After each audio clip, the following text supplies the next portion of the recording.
Welcome to a Bible talk from Lower Mountains Anglican Church.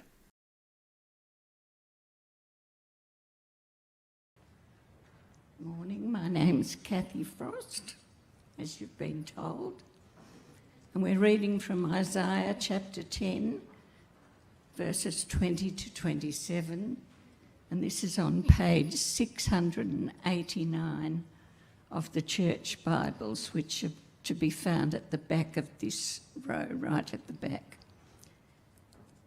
So we're talking about the remnant of Israel. In that day, the remnant of Israel, the survivors of Jacob, will no longer rely on him who struck them down, but will truly rely on the Lord, the Holy One of Israel. A remnant will return, a remnant of Jacob will return to the mighty God. Though your people be like the sand by the sea, Israel, only a remnant will return. Destruction has been decreed, overwhelming and righteous. The Lord Almighty will carry out the destruction decreed upon the whole land. Therefore, this is what the Lord Almighty says. My people who live in Zion, do not be afraid of the Assyrians who beat you with a rod and lift up a club against you as Egypt did. Very soon my anger against you will end, and my wrath will be directed to their destruction. The Lord Almighty will lash them with a whip, and when he struck down Midian at the rock of Oreb, and he will raise his staff over the waters as he did in Egypt. In that day, their burden will be lifted from your shoulders, their yoke from your neck. The yoke will be broken because you have grown so fat. This is the word of the Lord.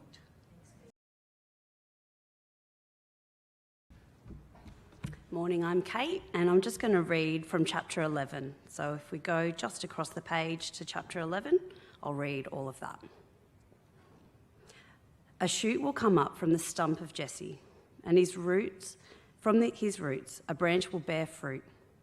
The Spirit of the Lord will rest on him, the Spirit of wisdom and of understanding, the Spirit of counsel and of might, the Spirit of the knowledge of the fear of the Lord.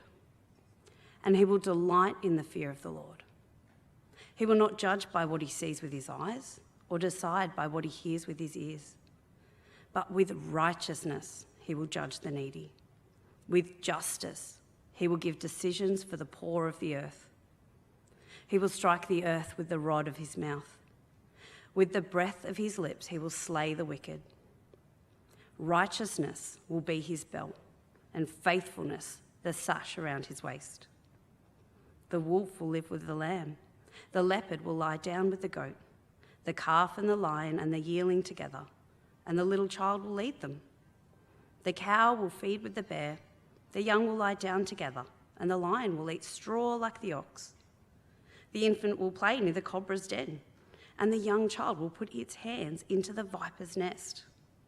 They will neither harm nor destroy on all my holy mountain. For the earth will be filled with the knowledge of the Lord as the waters cover the sea. In that day, the root of Jesse will stand as a banner for the peoples. The nations will rally to him, and his resting place will be glorious. In that day, the Lord will reach out his hand a second time to reclaim the surviving remnant of his people from Assyria, from Lower Egypt, from Upper Egypt, from Cush, from Elam, from Babylonia, from Hamath, and from the islands of the Mediterranean. He will raise a banner for the nations and gather the exiles of Israel. He'll assemble the scattered people of Judah from all the four quarters of the earth. Ephraim's jealousy will vanish, and Judah's enemies will be destroyed. Ephraim will not be jealous of Judah, nor Judah hostile towards Ephraim. They will swoop down on the slopes of Philistia to the west. Together they will plunder the people to the east. They'll subdue Edom and Moab, and the Ammonites will be subject to them. The Lord will dry up the gulf of the Egyptian sea. With a scorching wind, he will sweep his hand over the Euphrates River. He will break it up into 7 streams so that anyone can cross over in sandals. There will be a highway for the remnant of his people that is left from Assyria, as there was from Israel when they came up from Egypt.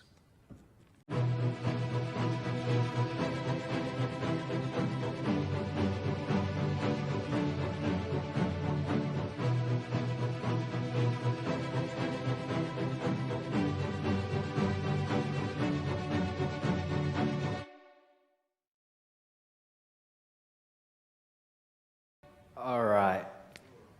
Who knows what was yesterday?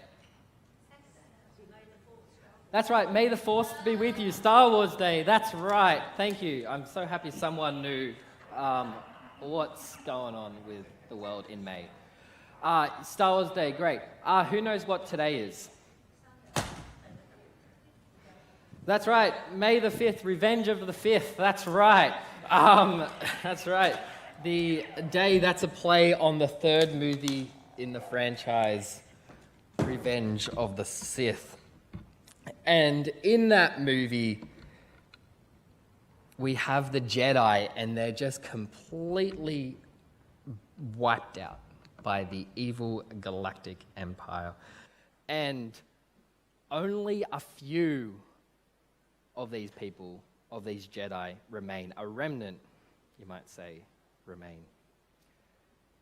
And from this remnant group of Jedi comes a child from one of these Jedi. You may have heard of this guy, Luke Skywalker, bit of a famous character in Star Wars. And one day this man, this kid, is going to go on and defeat this evil galactic empire and restore peace to the galaxy. I'll come back to Star Wars in a little bit, later. If you don't know me, I'm Josh, and I'm one of the trainees here at Lower Mountains Anglican, and it's my privilege today to continue taking us through the book of Isaiah. So what have we seen so far in Isaiah and the context surrounding him? Well, we've seen the northern kingdom of Israel, along with Syria, come through Judah and inflict mass destruction and suffering. 120,000 dead. 200,000 taken captive. And now, due to God speaking through Isaiah, they know that Assyria is going to come too. And they're going to inflict even more destruction, greater destruction. So they are in this awkward stage of recovering from wave 1, only to know that they'll be facing a greater destruction, wave 2, soon. What a time to be alive. A time to have no hope. So how can they have hope? Well, as we've been seeing, as we've been going through Isaiah in this series, we've been seeing that Isaiah brings a message of hope by proclaiming this message of salvation through judgment. And today we'll see this as well. And we'll see this in 4 reasons that Judah should have hope through salvation. Salvation through judgment. For 1, a remnant will return. 2, their yoke will be lifted. 3, a forever king will reign. And 4, there will be a banner to lead God's people home. So let's make sure we have our Bibles open on Isaiah 10, so we can see the first reason for hope. For a remnant will return. In that day, the remnant of Israel, the survivors of Jacob, will no longer rely on him who struck them down, but will truly rely on the Lord, the Holy One of Israel. So unlike King Ahaz, who turned to Assyria for help with the attacks from Israel and Syria, this remnant will truly rely on God, not on other nations like King Ahaz had done. Which begs the question for us, what do we trust in? When we face the waves or when we are between the waves, what do we trust in? During the first wave of COVID, we relied so heavily on supermarkets stocking toilet paper. We also relied on government packages, medical experts' advice.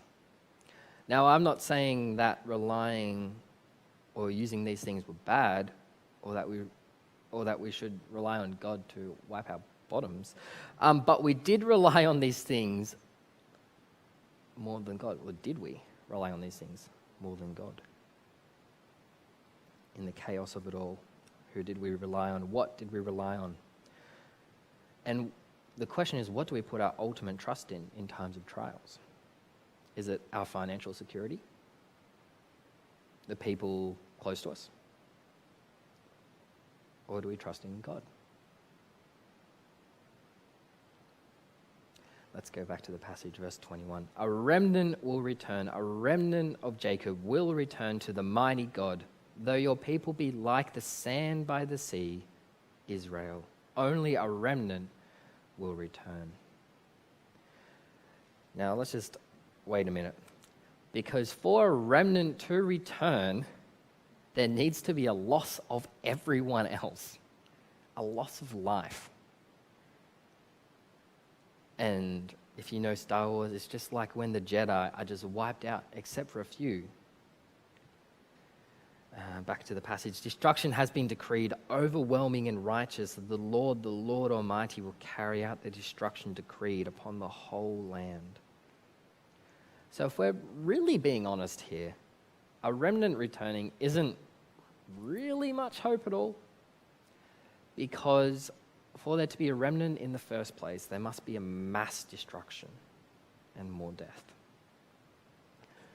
But the fact that God hasn't decreed a complete annihilation, a complete removal of all the people, is gracious in itself. The fact that he chooses to have a remnant return at all brings hope to the current population that God will continue to keep his promises through them. So God reminds his people to not be afraid of this incoming army of the Assyrians. Why? 1, because a remnant will return. We've just seen that. And 2, because this overwhelming judgment against Israel, it won't last forever. Because once God has used Assyria as his own judgment instrument towards Israel, God is then going to turn his judgment towards Assyria. And to show that God will do this, Isaiah recalls some of the events from Israel's history, their past, where God saved his people through judgment on the other nations. People of Judah, remember those stories about what the Egyptians did to your ancestors? The God who saved your ancestors and judged Egypt is the same God today who will judge the Assyrians and bring salvation to you. And people of Judah, remember the story of Gideon, when God only used 300 men with trumpets and broken jars to destroy a whole army. The same God will save us and cast his judgment on Assyria now. For this people of Judah had forgotten the great mighty things God has done for the people in the past, like crossing the Red Sea and overpowering the Midianites. And soon God will bring judgment on Assyria like he did on Egypt to save his people. And they know more waves and more trials are coming. They know Assyria is coming, yet God is saying he will judge the Assyrians and save his people. Where the yoke is broken and their burden of the Assyrians is lifted from their shoulders. Verse 27, in that day their burden will be lifted from your shoulders, their yoke from your neck. The yoke will be broken because you have grown so fat. Now, Judah growing fat here, it's not a bad thing at all, but it's a good thing. It means the remnant, when they return, will have such a rich reliance and dependence on God. As it says back in verse 20, God is their strength, not the other nations. They aren't saving themselves either. It's not their own work, but God's that's removed the yoke. Jesus uses an image of a yoke as well in Matthew 11 to call people to follow him, trust him, and find rest in him. To trust in Jesus and not in the world and not in the nations. For Jesus' yoke is easy to carry and his burden is light. But there is still a yoke, but it's an easier one. Being a Christian doesn't mean that no hard times will come or that it will be an easy life, no trials to face. But it means that we have Jesus on our side and that he will use the suffering that we face for his good and for his glory. Paul also uses the image of a yoke as well in Galatians 5 verse 1. It is for freedom that Christ has set us free. Stand firm then, and do not let yourselves be burdened again by a yoke of slavery. Judah's yoke was a yoke of oppression from Assyria, which was broken by their total dependence on the strength of God.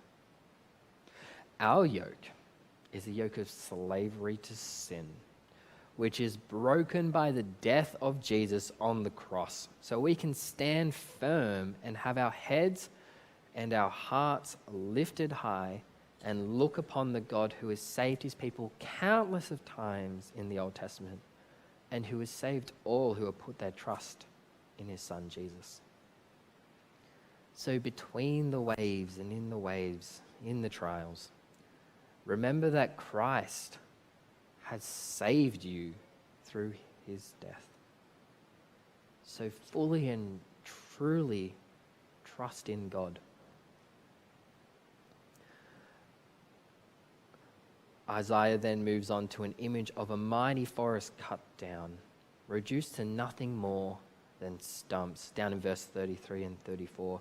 The mighty cedars of Lebanon, those magnificent trees used to build the temple, will be reduced to only stumps. Continuing from what Isaiah had said in chapter 6, verse 13, about Judah being reduced to the stump in the land. Now the rest of the nations will join Judah as a stump, cut down by God's axe of judgment. Assyria too will soon fall and will soon be reduced to a stump in an act of judgment. This is an image of a complete and desolate forest.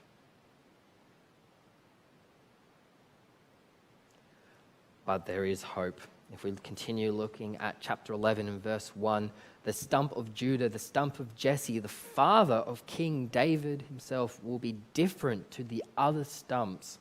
For this stump will have a shoot that rises from the stump, which takes us into chapter 11, where there is now a new hope. There will be a king from the line of David. The stump of Jesse will produce a human king who will be unlike any other king. But if you skip ahead to verse 10, this king is referred to as the root of Jesse. Not only will this king be a shoot from the stump of Jesse, but will also be the root of Jesse too. This is what I like to call the shoot-root paradox. For this king isn't going to just be a descendant of Jesse, but also the origin of Jesse, the origin and author of creation. The human king will also be God. And this king will be greater than any other king. He will be far greater than King Ahaz, who put his trust in the nations. For this new king will truly depend on and fear God, not these other nations.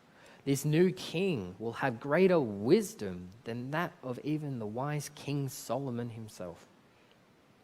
This new king will reign and bring about a place of peace, as we see in verses 6 to 9. No more war. No more sin. Where there's going to be a cute snake on the screen, so if you don't like snakes, maybe don't look at the screen, where the young child will put his hand into the viper's nest. It's pretty cute. It's a pretty cute snake. Because it's a place of peace. For the enmity between the woman and the serpent will be no more. Jesus will reign as king forever, sitting on his throne at this place of peace in heaven. And this place of peace brings the people of Judah hope.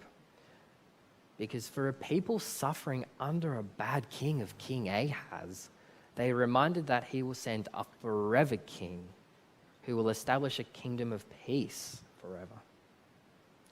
And to us, well, we are reminded that we have been raised with King Jesus.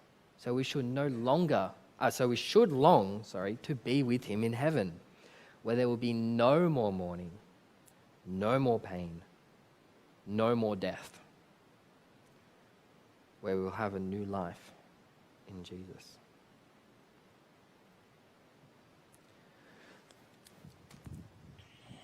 We've seen an axe of judgment, but now we're going to be moving on to a banner. In Star Wars, if you see a Jedi with a lightsaber ignited, charging into battle, you'll know you're pretty safe. You'll know you're going to be victorious. You're all good.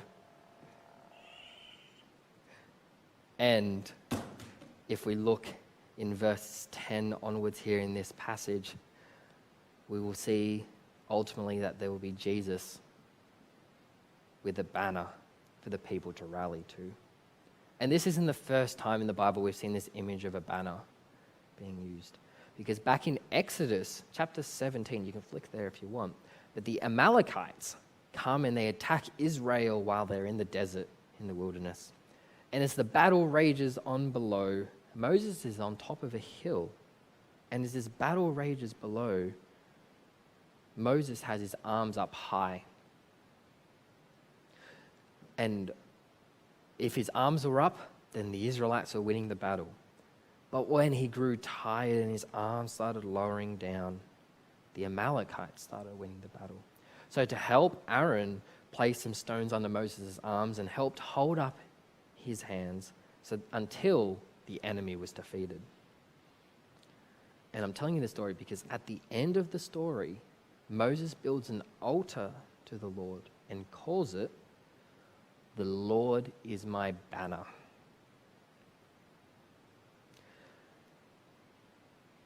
Action sequences in movies can be confusing if you're anything like my mother.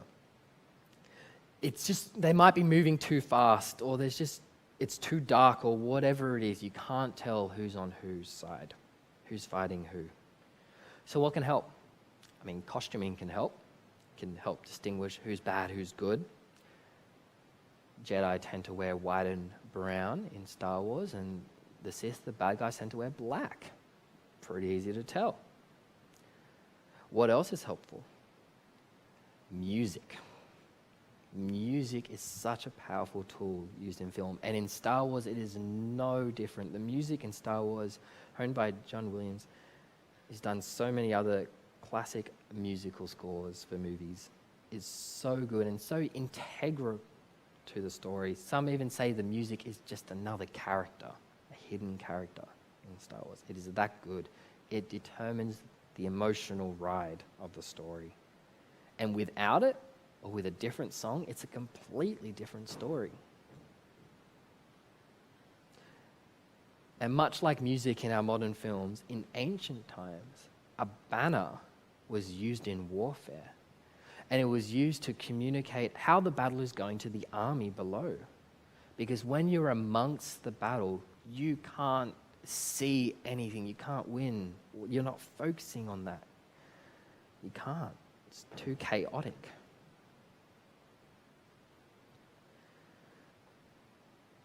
So a banner is used to communicate how the battle is going, what tactics they should be using, if they should retreat or not, What allegiances are there on the battlefield? And when victory has been won? The Israelites relied on Moses' strength to have his arms held high to deliver salvation. This is God's battle tactics. It wasn't anything in Moses, it was God. God is their ally and God is their strength. God has won the battle. The Lord is my banner. And this reminds us of Jesus, who being raised on the cross high is our banner and salvation, with his arms out wide. Then God raised his banner up into life and into eternal glory. And this banner will be seeable and reachable by all the nations. And if we read to the rest of the end of the passage from verse 13 there, verse 12, no nation borders will stand in the way to reach the banner. No enemy will stop anyone reaching the banner. No river that can't be passed to reach this banner. No mountain blocking the way. Instead, there will be a highway. And all God's people will gather to the banner to be brought home. And like this remnant returning home, so too will we return home when Jesus returns and rallies all his people from across the nations, across the globe. This final image of hope. So what should our response be to all this? Well, much like in Star Wars at the end of episode 6, when the fireworks go off after the emperor and the empire has finally been defeated. Isaiah 12, which we didn't read but is a part of today, is a victory song of praise. For God has saved his people and brought them back home. I don't know if you've been noticing, but as we read chapter 12 as well, we're going to see some alliteration of this phrase, in that day. We saw it in chapter 10, verse 20. We saw it in verse 27. We saw it in chapter 11, verse 10. And we'll see it twice now. Let me read Isaiah 12. In that day, you will say, I will praise you, Lord. Although you were angry with me, your anger has turned away and you have comforted me. Surely God is my salvation. I will trust and not be afraid. The Lord himself is my strength and my defense. He has become my salvation.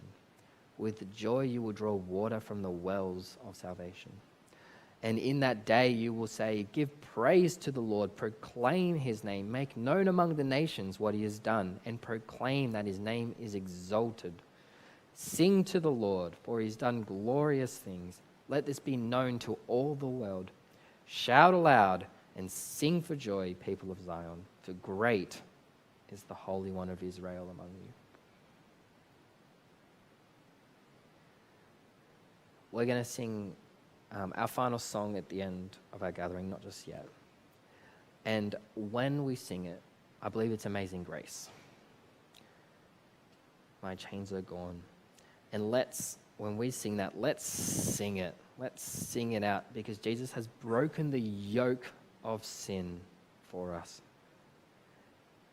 And he will call us home as we run to the banner to be raised with him forever. You have been listening to a Bible talk from Lower Mountains Anglican Church. If you'd like to know more about Jesus, get further information, or download other resources, please visit our website at lmap.org.au.